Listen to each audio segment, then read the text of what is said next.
কাল চলে গিয়েছিলাম কিশোর সংঘের আয়োজিত লক্ষ্মী পুজোর নৃত্য প্রতিযোগিতার বিচারক হিসেবে। দেখো, যাওয়ার সাথে সাথে দেখলাম যে দর্শকরা এখনও উপস্থিত হয়নি।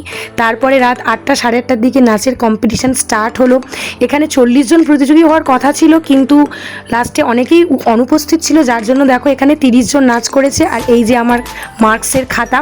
তো নাচগুলো দেখে ভীষণই ভালো লাগছিল, বিশেষ করে এই মেয়েটি যে কালকের প্রতিযোগিতায় ফার্স্ট হয়েছে। তো নাচগুলো সবার খুবই সুন্দর ছিল। আমি উপস্থিত ছিলাম, আরেকজন ম্যাম উপস্থিত ছিল, তো আমরা এবং আমার হাজব্যান্ড ছিল, তো আমরা সবাই মিলে বিচার করে দেখলাম। তো ফার্স্ট সেকেন্ড থার্ড দেখো এখানে 3 জনের ট্রফি রাখা ছিল। দর্শকে পুরো পরিপূর্ণ ছিল মাঠ, তো ভীষণ সুন্দর আমাদের উপলব্ধি হচ্ছিল। তো যারা প্রতিযোগী এবং প্রতিযোগিনী এসেছিল সবাই খুব সুন্দর পারফরমেন্স করেছে। কিছু জনের পারফরমেন্স একটু ডাউন ছিল, কিন্তু ওভারঅল পারফরমেন্স সবার মোটামুটি খুব ভালোই ছিল। আমাদের বিচার করতে খুব একটা অসুবিধে হয়নি।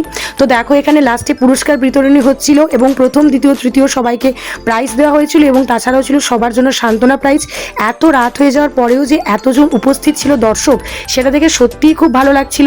তো আমরা সবার হাতে ট্রফি তুলে দিয়েছিলাম।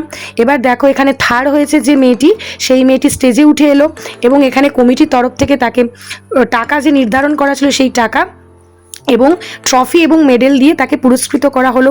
তো এরকম বিভিন্ন নৃত্য প্রতিযোগিতায় আমি বিচারক হিসেবে যাই এবং বিভিন্ন অভিজ্ঞতার সম্মুখীন হই। শুধু এটাই বলার, প্রতিযোগিতা আমাদের জীবনে বারবার আসবে, সেটা জীবনের মঞ্চে হোক অথবা নাচের মঞ্চে অথবা গানের মঞ্চে, কিন্তু আমাদের হার মানলে চলবে না। আমাদেরকে এভাবেই এগিয়ে যেতে হবে পরবর্তী স্টেজে। এভাবে ছোটোবেলায় আমিও অনেক প্রতিযোগিতায় গেছি, অনেক জায়গায় প্রাইজ পেয়েছি অথবা অনেক জায়গায় প্রাইজ পাইনি, কিন্তু মন খারাপ করলে চলবে না। এইভাবে জীবনের পথে আস্তে আস্তে এগিয়ে যেতে হবে। তো কালকের গিয়ে আমার খুব ভালো অভিজ্ঞতা হয়েছে, কমিটির সবাই খুবই ভালো ব্যবহার করেছে, দিনটা খুব সুন্দরভাবে কেটেছে।